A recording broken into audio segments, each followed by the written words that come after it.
Assalamualaikum warahmatullahi wabarakatuh. Perkenalkan, nama saya Fathan Nurul Mubin dari kelas D1 Prodi Teknik Informatika dengan NIM 22552011193. Di sini saya akan mempresentasikan tugas UAS dengan materi IT Forensik. Next. Definition IT forensik yaitu penggunaan sekumpulan prosedur untuk melakukan pengujian secara menyeluruh suatu sistem komputer dengan mempergunakan software dan tool untuk memelihara barang bukti tindakan kriminal. Next. Tujuannya bertujuan untuk mendapatkan fakta-fakta objektif dari sebuah insiden atau pelanggaran keamanan sistem informasi. Fakta-fakta tersebut setelah diverifikasi atau akan menjadi bukti-bukti evidence yang akan digunakan dalam proses hukum, kemudian mengamankan dan menganalisa bukti-bukti dalam bentuk digital. Next. Terminologi IT forensik. Yang satu ada identifikasi, merupakan tahapan paling awal forensik dalam teknologi informasi. Pada tahapan ini dilakukan identifikasi di mana bukti itu berada, di mana bukti itu disimpan, dan bagaimana penyimpanannya untuk mempermudah tahapan selanjutnya. Yang kedua, penyimpanan, termasuk tahapan yang paling kritis dalam forensik. Bukti digital dapat saja hilang karena penyimpanannya yang kurang baik. Yang ketiga, analisa, pengambilan, pemrosesan, dan interpretasi dari bukti digital merupakan bagian penting dalam analisa bukti digital. Yang keempat, presentasi, proses persidangan di mana bukti digital akan diuji dengan kasus yang ada. Presentasi di sini berupa penunjukan. Next. Kejahatan dunia IT. Yang satu, cyberbullying, pelecehan lainnya yang dilakukan secara online. Penyerangan verbal. Yang kedua, pelanggaran privasi. Ini termasuk penyadapan ilegal, penyebaran gambar atau informasi pribadi tanpa izin pribadi. Yang ketiga, text violence, ancaman atau tindakan kekerasan yang disampaikan melalui media sosial yang direncanakan atau disiarkan secara online. Yang keempat, defamation, pencemaran nama baik menyesatkan yang merusak reputasi seseorang atau entitas. Bidang keilmuan forensik. Yang ke satu, pathologi. Forensik kedokteran memeriksa kematian secara medis untuk menentukan penyebab kematian, mengidentifikasi jejak cedera, dan memberikan bukti dalam penyelidikan kematian yang mencurigakan. Yang kedua, odontologi. Forensik gigi menggunakan informasi gigi dan mulut untuk mengidentifikasi korban dalam situasi seperti bencana alam atau kriminal, serta menyelidiki jejak cedera gigi yang memungkinkan relevan dalam penyelidikan. Yang ketiga, biologi. Forensik biologi menganalisis sistem biologi seperti darah, rambut, sperma, dan DNA untuk mengidentifikasi individu atau penyelidikan dalam kasus kriminal. Next. Yang keempat, toksikologi. Forensik toksikologi menilai adanya racun atau obat-obatan dalam tubuh untuk membantu menjelaskan penyebab kematian atau pengaruh zat-zat tertentu pada perilaku seseorang. Yang kelima, psikologi. Forensik psikolog menganalisis perilaku dan proses mental individu dalam konteks sistem hukum dan termasuk penilaian psikologis saksi, pelaku, dan korban. Yang keenam, digital. Forensik digital mengumpulkan, menganalisis, dan menyelidiki bukti digital seperti data komputer, perangkat seluler, dan jaringan untuk membantu dalam penyelidikan kejahatan komputer dan cyber. Next. Yang ketujuh, arkeologi. Forensik arkeologi menggunakan teknik arkeologi untuk membantu penyelidikan kejahatan, terutama dalam menemukan dan mengidentifikasi sisa manusia atau barang bukti yang terkubur. Chemistry. Forensik kimia menganalisis bahan kimia dalam konteks kejahatan seperti identifikasi narkotika atau analisis sampel kimia yang ditemukan di tempat kejahatan. Yang kedelapan, artologi. Forensik seni rupa menciptakan gambar atau rekonstruksi wajah korban yang tidak dikenal berdasarkan bukti fisik seperti tengkorak atau informasi saksi mata. Next. Yang kesembilan, engineering forensik rekayasa memeriksa penyebab kecelakaan atau kerusakan konstruksi termasuk insiden kecelakaan, lalu lintas, kebakaran, atau keruntuhan struktur. Selanjutnya, science forensik ilmu jejak meliputi penelitian dan analisis jejak fisik di tempat kejahatan seperti sidik jari, jejak kaki, atau serat kain. Dan yang selanjutnya, antropologi forensik sumber daya manusia mengidentifikasi manusia yang telah meninggal melalui analisis kerangka manusia, khususnya dalam situasi seperti panggilan kuburan massal atau peristiwa bencana. Next. Yang selanjutnya komputer. Next.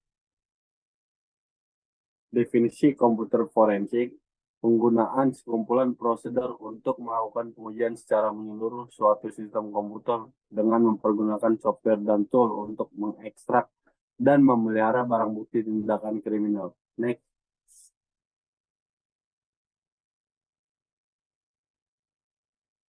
Yang selanjutnya, penggunaan komputer forensik. Yang pertama yaitu perlindungan terhadap kejahatan cyber. Yang selanjutnya, pengembalian data yang hilang. Yang selanjutnya, mengungkapkan kejahatan. Yang selanjutnya, penyelidikan insiden keamanan. Next. Dan ada juga konformitas hukum dan kepatuhan regulasi, pengembangan kebijakan keamanan, menyelidiki kasus penghapusan data dan kehilangan informasi atau data. Next. Sumber daya forensik sistem komputer mencakup perangkat keras komputer seperti komputer desktop, laptop, server, dan perangkat mobile. Analisis forensik akan memeriksa sistem komputer ini untuk mencari bukti termasuk file, catatan log, dan aktivitas pengguna. Jalur komunikasi mencakup saluran komunikasi seperti email, pesan teks, atau percakapan melalui aplikasi pesan instan. Analisis forensik dapat menyelidiki pesan dan komunikasi yang melibatkan tersangka untuk mengumpulkan bukti. Aplikasi komputer. Aplikasi dan perangkat lunak pada komputer juga merupakan sumber daya penting. Analisis forensik akan memeriksa aplikasi yang mungkin digunakan dalam pelanggaran atau untuk mengakses data penting.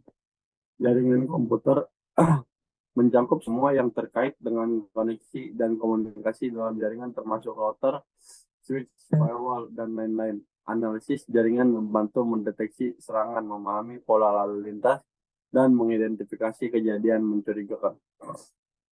Yang selanjutnya, media penyimpanan. Melibatkan perangkat penyimpanan seperti hard drive, USB drive, kartu memori, dan media penyimpanan lainnya.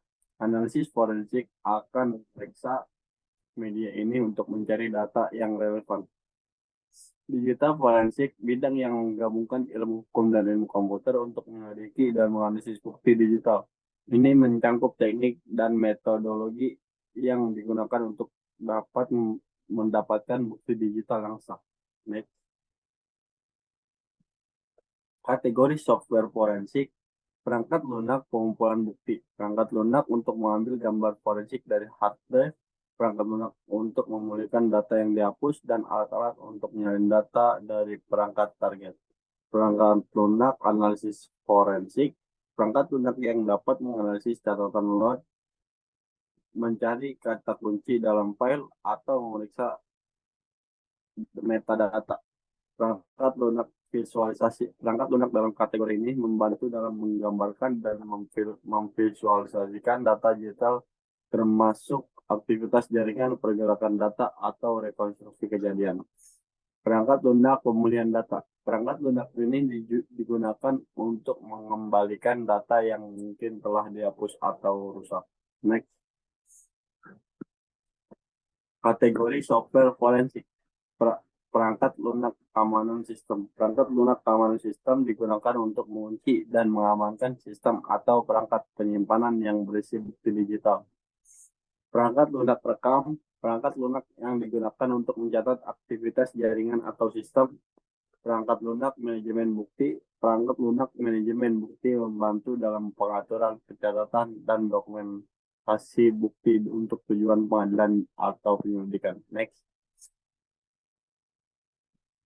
Tools forensik, yang satu NCASE, yang kedua autopsi, yang ketiga Slide Kit, yang keempat FTK, yang kelima WIRSHART, yang keenam volatility, yang ketujuh akses data, yang kedelapan XWISE, yang kesembilan OPA, yang kesepuluh KNet. Next. Elemen security, yang ke satu ada confidentiality, yang kedua ada integrity, yang selanjutnya terakhir ada availability. Next. Dan ada juga relevansi, yang selanjutnya reconnaissance, yang selanjutnya reliability. Next. Dalam kasus investigasi forensik digital diperlukan barang bukti yang kuat seperti bukti elektronik, yaitu di antaranya berbagai macam, yaitu ada email, pesan teks atau SMS, rekaman suara, foto digital, dan video digital. Bukti digitalnya yaitu ada tanda tangan digital, sertifikat SSL, dan kode QR, barcode, enkripsi data, file dokumen. Next. Jejak digital.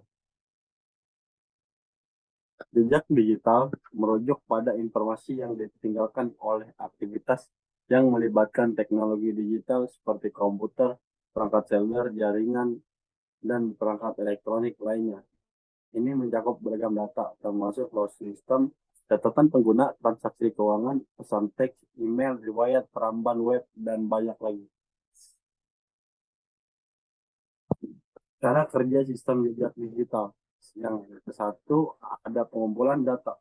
Sistem jejak digital dimulai dengan pengumpulan data, termasuk log, aktivasi sistem, riwayat perangkat lunak, dan data lain yang relevan. Yang kedua, pemantauan aktivitas. Sistem ini dapat berjalan secara terus-menerus atau dikonfigurasi untuk memantau aktivitas tertentu, seperti akses ke file, login, atau perubahan konfigurasi sistem. Yang ketiga, pemrosesan data. Data yang dikumpulkan akan diproses dan disimpan. Proses ini mencakup pengindeksan, analisis, dan penyaringan data untuk mengidentifikasi aktivitas mencurigakan. Yang keempat, rekonstruksi kejadian.